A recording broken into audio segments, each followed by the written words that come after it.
I would say arguably Team Liquid looked pretty shaky for 1.5 of their 3 games yesterday. IG probably also didn't bring out their best form either. So looking, I mean, Liquid picked it up really, really well, especially during their 3rd game of the series. So if they can keep carrying that momentum in, that's good. IG obviously had a great start to the group stage, went 4-0 in their first 4 games, and then started looking a little bit less on their A game. But now that we're at the main event, this is where, you know, things go down. Their series against Mouse Sports looked pretty solid overall. They did lose a game. I think Mouse Sports played a great game there and had a good draft. This one, Yeah, whose draft do you like it, Sid? I think Liquid can play this game pretty fast with their heroes in comparison to what we've seen in some of their other games. I've been criticizing them for being fairly greedy. Then yesterday, I really liked their 3rd game draft when they had the Lycan, or was it the day before yesterday? I can't even remember. Might have been yesterday. Everything blends together at this point. But it seems Liquid have kicked up the pace a little bit of on their drafts. It's still very late game oriented with like these 3 cores in Templar, Assassin, Weaver, and Furion in this case. But there just seems to be more pacing going in. And IG have maybe slowed down a little overall. This time they're playing a Burning Morphling. They love farming on him, so as far as that goes, it's good. For sure, I mean, one lane, XXS, looking to make the bullet. Chased down by GH. Also Kuroki coming around from the sidelines as well. We'll see if XXS can get far enough away. He can TP. If they get the shards block to close the gap for Kuroki to get in, they may just have enough damage to bring him down. XXS, yeah, there's no escape for him, and that'll be your first blood. GH and Kuro giving him the rundown, and could not quite get himself back to safety there, XXS. Did GH not use shards until then a single time? He didn't even use it earlier? I believe he didn't. Yeah, very nice play there. Held right onto it. I was looking at the battlefield, he has a TP, you know, when you generally go for this pull, you have a TP with you, and then in case you get caught, you can just TP out. Oh, wait a second. Look at this, straight to mid. Yeah, GH with the 2nd use of the shards coming in. Can they chase this one down? The shrine's available. It's a very, very risky play, and indeed they will back up. So OP will just survive. Will be forced to use that shrine very early on, though, of course. And GH already making some big moves.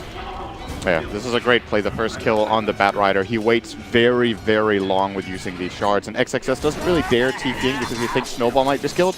I think the moment the shards come out, he can actually TP instantly, and he will survive. Kuro can't really throw out a nuke because no real damage has been done, and if he skills the slow, he has no damage. So XXS was able to survive that, but it's a reaction thing. Make the right decision under pressure. Oh, they're going to dive in bottom here. Matumba Man actually going in. It's deep. I mean, they're following him under the cover of the Firefly. Force him out of XP range here. Liquid just doing their best to control the lanes, both mid and bottom, certainly in their favor with these sort of plays. I say that though, OP will move in onto Miracle. Oh, XXS, he's dead. Yeah, and the snowball connects as GH picks up the level 2, setting up for Liquid to find themselves another kill onto the bat. 2 minutes in, 2 deaths for XXS. Tusk certainly proving to be an issue for the Bat Rider.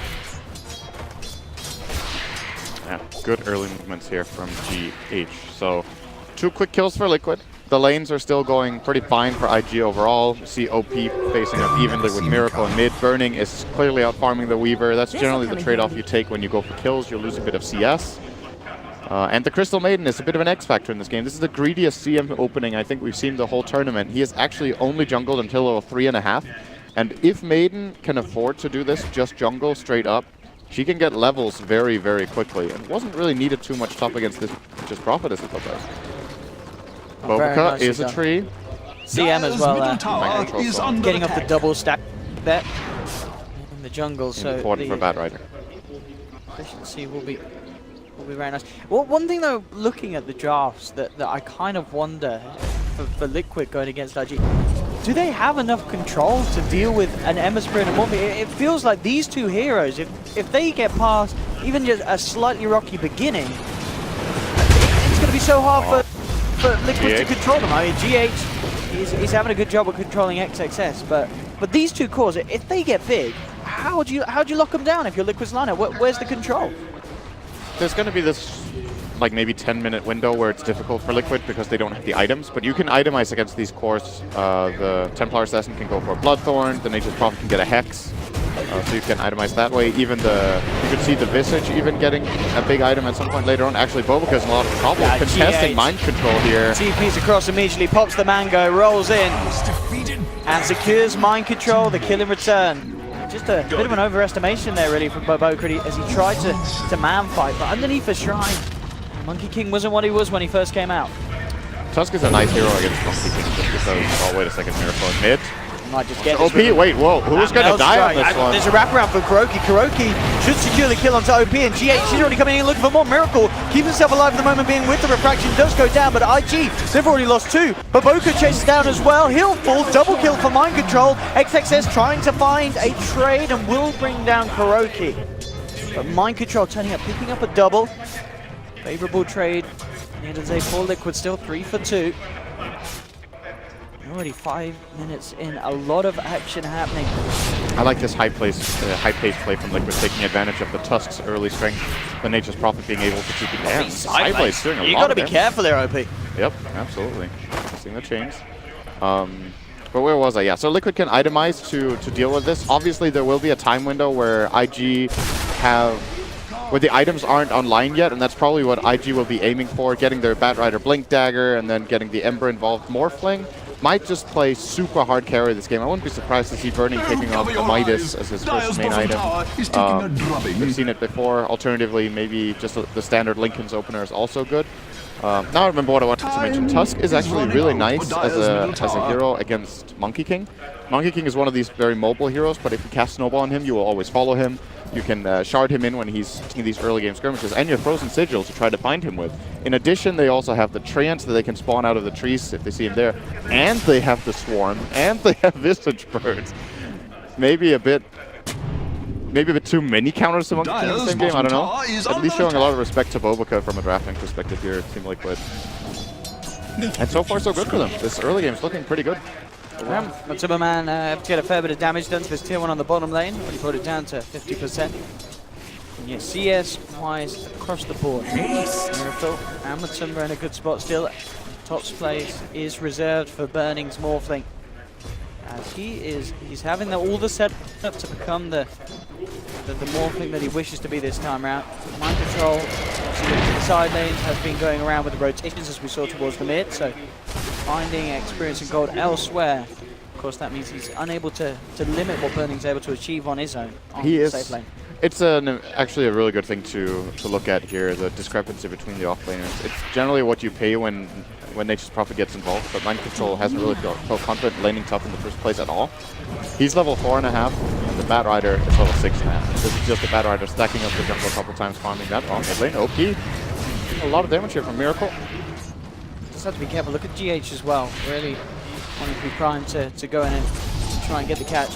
It's a bit tricky for the Tusk to go on an Ember who's level 6. If there's a Remnant out behind and you start snowballing, you can actually get into a horrible position because the snowball will follow.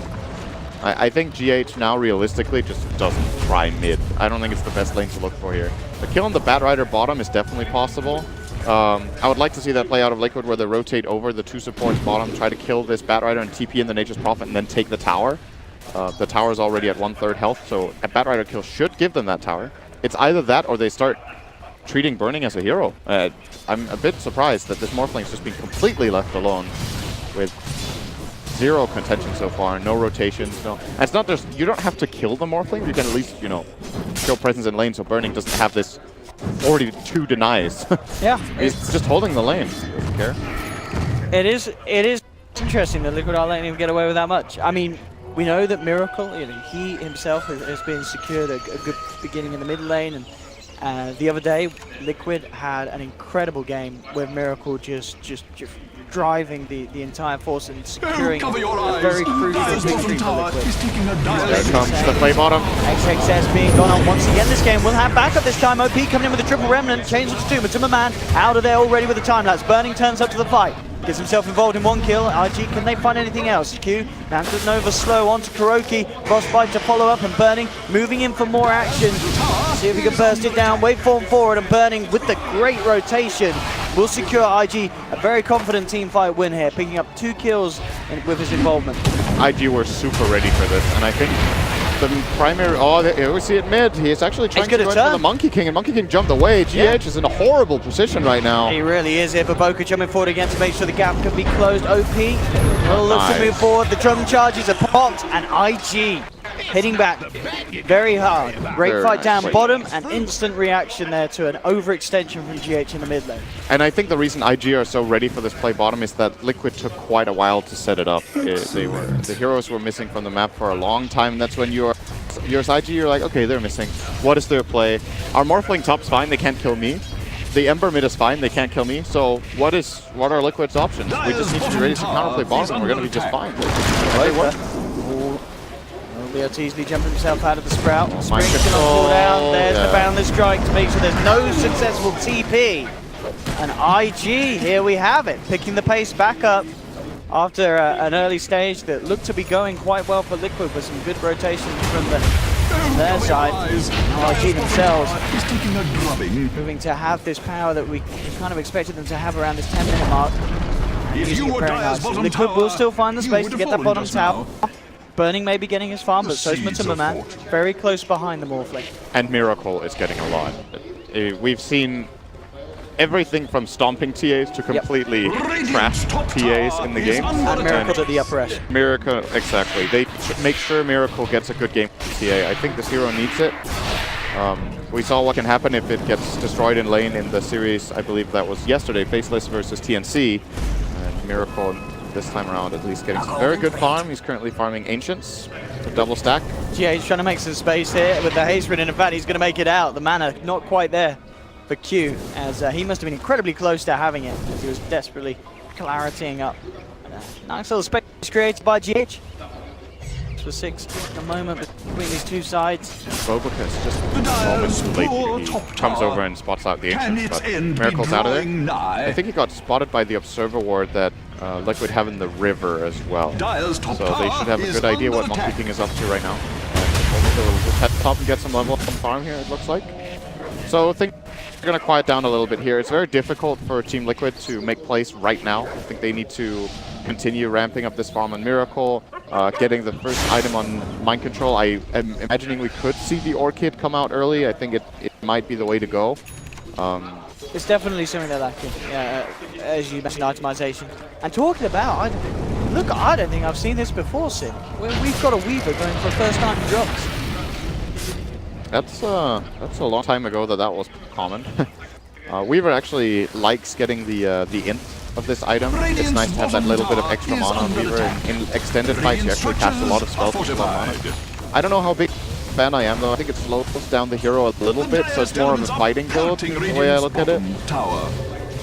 But I would imagine it's something Matuma has been experimenting with a bit. Has enjoyed having. The extra tankability of it is nice. Weaver is a hero that benefits a lot from just a bit of extra health. That's why you see most players take the 6 strength talent over 30 Shukuchi damage, just because this hero is all about just staying alive and not getting burst down in one go. If you stay alive, you basically have double your health, right? In theory. So. Top tower is going to fall. Good push from Matuma. Getting some good objectives. Mind Control's also able to snipe the courier with the Nature's Prophet play. Burning got the bottom tower. He's getting very rich on this Morphling as well. If Morphling is only 500 gold behind a free farming TA more or less minute 12, it means Morphling is having a creep. Nice success. He's looking to try and find himself a bit of a pick as he goes towards Kuroko. Matuma will be there with a rotation. XXS, can he finish the Visage? He can. Almost certainly will pay for his life though. Matuma finishes him down. Q comes in very deep to try and save him. Baboka is there with the Wukong's command. He'll get it out, forcing the side of Liquid to back up. They'll trap GH in the party ring. He's out and down. Miracle looks towards OPQ though with a big freezing field, bringing the pain down onto Miracle as Baboka finds the double. IG coming in with a very aggressive fight. Matuma questioning whether he can punish anyone on the way out. Look to play around a little bit with Q. He affords to get himself in and finish it off. He comes in once again. Doesn't want to reveal himself. The right clicks. OP's low, and in fact, Kuroki, if he lands one of these stuns, he should have it. Good boundless strike from Baboka to hold Matuma back to shot. Ooh. Won't quite block OP in, so be able to get himself back up to the high ground. The Shrine's there and ready for IG. They will be able to live and get away with a very, very nice rest. Liquid are getting as much out of it as possible though. It's nice for Mind Control identifying that he can force this mid tower down into deny range at the very least if there's just a single hit from Matu, but for that reason he doesn't want to do it. They want to get the last hit and not get it denied. But what I point out, how nicely set up this fight was from IG. Yes, they lose their Batrider, but the way they baited the Crystal Maiden goes for the Frostbite, and Liquid are like, oh, there's a Maiden here as well. They're overextending. They turn him. Bobica is just waiting in the trees. Gets out a good defense command. Gets the boundless. Oh, he was spotted here. He got the jump off in time. Found the strike, trying to hold back too, but with the Sprout, Boca cannot escape. And Liquid will be able to catch out the monkeys. Those wards doing the job there. Burning. Absolutely burning. Replicate. Out of there. See you later. And Lincoln's is 2 minutes away, probably. I mean, it's in terms of popping the Lincolns for a start and then follow through silence. I mean, there's 3 heroes, I guess, that can build that sort of control. TA eventually, Miracle maybe getting a Bloodthorn as such. You're going to look towards the Timberman, could always build the same way. Furion as well, but no one's queuing it up yet. It's a long way away. It still really does feel like there's just going to be this window of the game where Burning he's going to be loving life. Nice meld from Miracle mid. That could have got scary. With the Desolator now on his way. Oh, actually, now just picked up. It's going to get even scarier if he lands the big hits. I do agree, though. Liquid definitely have a problem with these heroes, but at the same time, you can also look at, again, I love talking about this glass half, empty half full. You know, there's some problems, there's some strengths. They have a couple of tools to break this Lincoln's with as well, so it's about being in position. Soul Assumption, very long-range nuke that can just take it out. I believe you can just cast the Wrath of Nature on the target just as the primary target of it, then you can also break it with that. It's not the greatest, but maybe the better thing to think about for Liquid is, rather than how do we deal with this morphling Lincolns, is how do we ensure that the game gets played on our terms? Because I still think they're very good at the split push game with their lineup right now, and that they can just look to outnumber by outmaneuvering and forcing IG to port to lanes to defend. Really, in a way, maybe the bigger problem for them, rather than the Lincolns, is Replicate. The fact that Burning can show up all the time. Exactly. There's going to be the split push potential with Burning. This global ability to be wherever the lane momentum requires him, and they may just look to kill GH straight up here, but Boca's in the tree line. GH is going with the punch, and Burning is just going to look to bait it out. They don't want to fight into the tower by the looks of it, even with the Monkey King's presence. Just a little bit too wary that the Liquid can turn up and turn things around, especially with mind control being around and available. Top lane, Matumba and Miracle. Maybe let's see if they can set something up onto XXS. And well, with the trap slow, they're going to make a go. XXS taking huge amounts of damage thanks to the old Deso. And it will be a clean, quick pick here for Matumba and Miracle. And Liquid's lineup has a lot of physical damage synergy. Meld, the Swarm, probably going to see a Medallion into Crest from the Visage at some point, or the Tusk. Either can get that. And Nature's Prophet likes to go for right-click damage later on into the game, so Liquid definitely has a lot of damage to stack up. It's all about the control, as we said before. And the game is, right now, pretty even overall, which I think IG should be fairly happy with. I think they would have liked to take they would have liked to take 1 or 2 more towers than they have. They've only managed to take the bottom 2-1. But the thing is, this early game against Liquid on paper looked like it could get pretty scary with the amount of snowballing that their lineup actually has potential to do. Since that didn't happen, finding this comfort zone for IG where they just get to farm up really hardcore on Burning. We've seen him go for some of the greediest builds of the tournament, this time electing not to go for Midas, which is very unusual.